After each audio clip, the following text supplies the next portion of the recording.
दोस्तों, भारत का इतिहास कई हजार साल पुराना माना जाता है।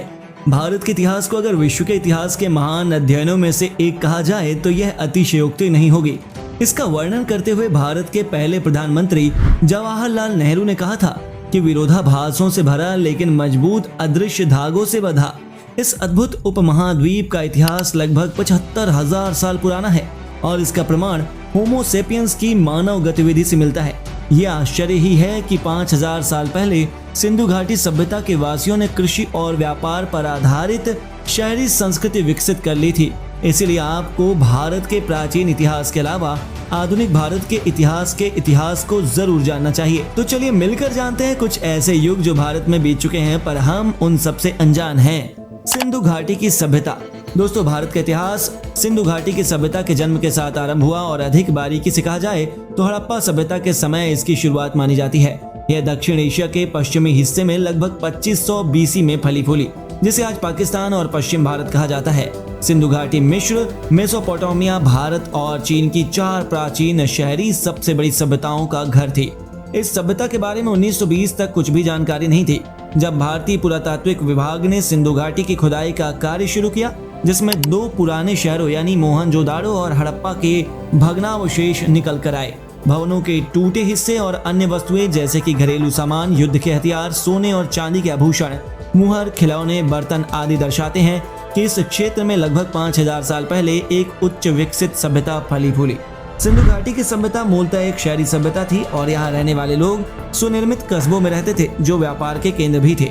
मोहनजोदाड़ो और हड़प्पा के भग्नावशेष दर्शाते हैं कि ये भव्य व्यापारिक शहर वैज्ञानिक दृष्टि से बनाए गए थे और इनकी देखभाल अच्छी तरह की जाती थी।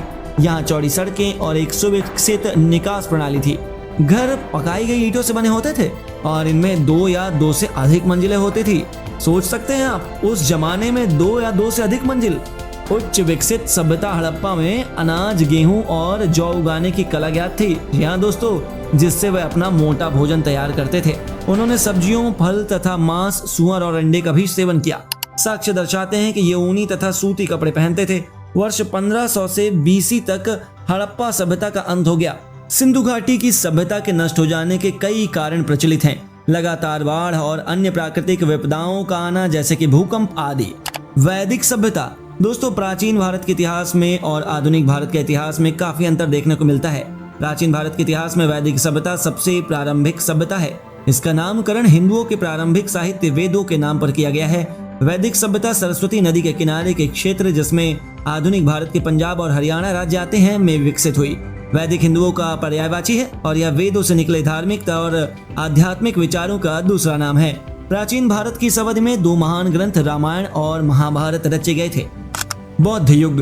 दोस्तों, भगवान गौतम बुद्ध के जीवन काल में ईसा पूर्व 7वीं और शुरुआती 6वीं शताब्दी के दौरान 16 बड़ी शक्तियां महाजनपद विद्यमान थी। अति महत्वपूर्ण गणराज्यों में कपिलवस्तु के शाक्य और वैशाली के लिच्छवी गणराज्य थे। गणराज्यों के अलावा राजतंत्री राज्य भी थे, जिनमें से कौशाम्बी यानी कि वत्स, मगध, कौशल और अवंती महत्वपूर्ण थे। इन राज्यों का शासन ऐसे ही शक्तिशाली व्यक्तियों के पास था जिन्होंने राज्य विस्तार और पड़ोसी राज्यों को अपने में मिलाने की नीति अपना रखी थी।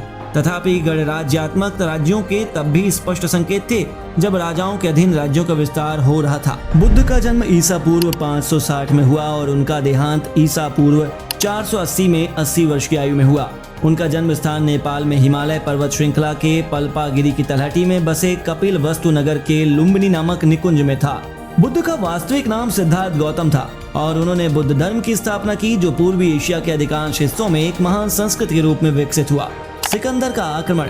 दोस्तों, भारत के इतिहास में 326 ईसा पूर्व में सिकंदर सिंधु नदी को पार कर तक्षशिला की ओर बढ़ा और भारत पर आक्रमण किया। तब उसने झेलम और चिनाब नदियों के मध्य अवस्थित राज्य के राजा पोरस को चुनौती दी। यदि भारतीयों ने हाथियों, जिन्हें मेसिडोनिया वासियों ने पहले कभी नहीं देखा था, को साथ लेकर युद्ध किया, लेकिन भयंकर युद्ध के बाद भारतीय हार गए। सिकंदर ने पोरस को गिरफ्तार कर लिया तथा उसने जैसे अन्य स्थानीय राजाओं को परास्त किया था। दक्षिण में हैडायसस व सिंधु नदियों की ओर अपनी यात्रा के दौरान सिकंदर ने दार्शनिकों, ब्राह्मणों जो कि अपनी बुद्धिमानी के लिए प्रसिद्ध थे, उनकी तलाश की और उनसे दार्शनिक मुद्दों पर बहस की। वह अपनी चतुराई व निर्भय विजेता के रूप में सदियों तक भारत में किंवदंती बना रहा। दोस्तों, उग्र भारतीय लड़ाके कबीलों में से एक मलियों के गांव में सिकंदर की सेना एकत्रित हुई। इस हमले में सिकंदर कई बार जख्मी हुआ। जब एक तीर उसके सीने के कवच को पार करते हुए उसकी पसलियों में जा घुसा, तब वह बहुत गंभीर जख्मी हुआ। मैसेडोनियन अधिकारियों ने उसे बड़ी मुश्किल से बचाकर गांव से निकाला। सिकंदर व उसकी सेना जुलाई 325 ईसा पूर्व में सिंधु नदी के मुहाने पर पहुंची तथा घर की ओर जाने के लिए पश्चिम की ओर मुड़ी। मौर्य साम्राज्य। दोस्तों, मौर्य साम्राज्य की अवधि ईसा पूर्व 322 से ईसा पूर्व 185 तक ने भारत के इतिहास में एक युग का सूत्रपात किया। कहा जाता है कि यह वह अवधि थी जब कालक्रम स्पष्ट हुआ। यह वह समय था जब राजनीति, कला और वाणिज्य ने भारत को एक स्वर्णिम ऊंचाई पर पहुंचा दिया। यह खंडों में विभाजित राज्यों के एकीकरण का समय था। इससे भी आगे इस अवधि के दौरान बाहरी दुनिया के साथ प्रभावशाली ढंग से भारत के संपर्क स्थापित हुए। सिकंदर की मृत्यु के बाद उत्पन्न भ्रम की स्थिति ने राज्यों को यूनानियों की दासता से मुक्त कराने और इस प्रकार पंजाब व सिंध प्रांतों पर कब्जा करने का चंद्रगुप्त को अवसर प्रदान किया। उसने बाद में कौटिल्य की सहायता से मगध में नंद के राज्य को समाप्त कर दिया और ईसा पूर्व 322 में प्रतापी मौर्य राज्य की स्थापना की। दोस्तों, भारत के इतिहास में चंद्रगुप्त ने 324 से 301 ईसा पूर्व तक शासन किया। उसने मुक्तिदाता की उपाधि प्राप्त की व भारत के पहले सम्राट की उपाधि प्राप्त की। वृद्धावस्था आने पर चंद्रगुप्त की रुचि धर्म की ओर हुई और ईसा पूर्व 301 में उसने अपनी गद्दी अपने पुत्र बिंदुसार के लिए छोड़ दी। अपने 28 वर्ष के शासनकाल में बिंदुसार ने दक्षिण के ऊंचाई वाले क्षेत्रों पर विजय प्राप्त की तथा 273 ईसा पूर्व में अपनी राजगद्दी अपने पुत्र अशोक को सौंप दी। दोस्तों, अशोक न केवल मौर्य साम्राज्य का अत्यधिक प्रसिद्ध सम्राट हुआ, लेकिन उसे भारत व विश्व के महानतम सम्राटों में से एक माना जाता है। उसका साम्राज्य हिंदू कुश से बंगाली तक के पूर्वी भूभाग में फैला हुआ था। वह अफगानिस्तान, बलूचिस्तान व पूरे भारत में फैला हुआ था। केवल सुदूर दक्षिण का कुछ क्षेत्र छूटा था। नेपाल की घाटी व कश्मीर भी उसके साम्राज्य में शामिल थे। अशोक के साम्राज्य की सबसे महत्वपूर्ण घटना थी कलिंग विजय, यानी कि आधुनिक ओडिशा, जो उसके जीवन में महत्वपूर्ण बदलाव लाने वाली साबित हुई। कलिंग युद्ध में भयानक नरसंहार और विनाश हुआ। दोस्तों, युद्ध भूमि के कष्टों व अत्याचारों ने अशोक के हृदय को विदीर्ण कर दिया। उसने भविष्य में और कोई युद्ध न करने का प्रण किया। उसने सांसारिक विजय के अत्याचारों तथा सदाचार व आध्यात्मिकता की सफलता को समझा। वह बुद्ध के उपदेशों के प्रति आकर्षित हुआ तथा उसने अपने जीवन को मनुष्य के हृदय को कर्तव्य परायणता व धर्म परायणता से जीतने में लगा दिया। मौर्य साम्राज्य का अंत। दोस्तों, प्राचीन भारत के इतिहास में अशोक के उत्तराधिकारी कमजोर शासक हुए, जिससे प्रांतों को अपनी स्वतंत्रता का दावा करने का साहस हुआ। इतने बड़े साम्राज्य का प्रशासन चलाने के कठिन कार्य का संपादन कमजोर शासकों द्वारा नहीं हो सका। उत्तराधिकारियों के बीच आपसी लड़ाइयों ने भी मौर्य साम्राज्य के अवनति में योगदान दिया। ईस्वी सन की प्रथम शताब्दी की शुरुआत में कुषाणों ने भारत के उत्तर पश्चिम मोर्चे में अपना साम्राज्य स्थापित किया। कुषाण सम्राटों में सबसे अधिक प्रसिद्ध सम्राट कनिष्क 125 ईसा पूर्व से 162 ईसा तक, जो कि कुषाण साम्राज्य का तीसरा सम्राट था। कुषाण शासन ईस्वी की तीसरी शताब्दी के मध्य तक चला। इस साम्राज्य की सबसे महत्वपूर्ण उपलब्धियां कला के गांधार घराने का विकास व बुद्ध मत का आगे एशिया के सुदूर क्षेत्रों में विस्तार करना रही। गुप्त साम्राज्य। दोस्तों, कुषाणों के बाद गुप्त साम्राज्य अति महत्वपूर्ण साम्राज्य था। गुप्त अवधि को प्राचीन भारतीय इतिहास का स्वर्णिम युग कहा जाता है। गुप्त साम्राज्य का पहला प्रसिद्ध सम्राट घटोत्कच का पुत्र चंद्रगुप्त था। उसने कुमार देवी से विवाह किया, जो कि लिच्छवियों की प्रमुख की पुत्री थी। चंद्रगुप्त के जीवन में यह विवाह परिवर्तन लाने वाला था। उसे लिच्छवियों से पाटलिपुत्र दहेज में प्राप्त हुआ। पाटलिपुत्र से उसने अपने साम्राज्य की आधारशिला रखी व लिच्छवियों की मदद से बहुत से पड़ोसी राज्यों को जीतना शुरू कर दिया। उसने मगध यानी बिहार, प्रयाग व साकेत पूर्वी उत्तर प्रदेश पर शासन किया। उसका साम्राज्य गंगा नदी से इलाहाबाद तक फैला हुआ था। चंद्रगुप्त को महाराजा धीराज की उपाधि से विभूषित किया गया और उसने लगभग 15 वर्ष तक शासन किया। दोस्तों, चंद्रगुप्त का उत्तराधिकारी 330 ईसा पूर्व में समुद्रगुप्त हुआ और उसने लगभग 50 वर्ष तक शासन किया। वह बहुत प्रतिभा संपन्न योद्धा था और बताया जाता है कि उसने पूरे दक्षिण में सैन्य अभियान का नेतृत्व किया तथा विंध्य क्षेत्र के वनवासी कबीलों को परास्त किया।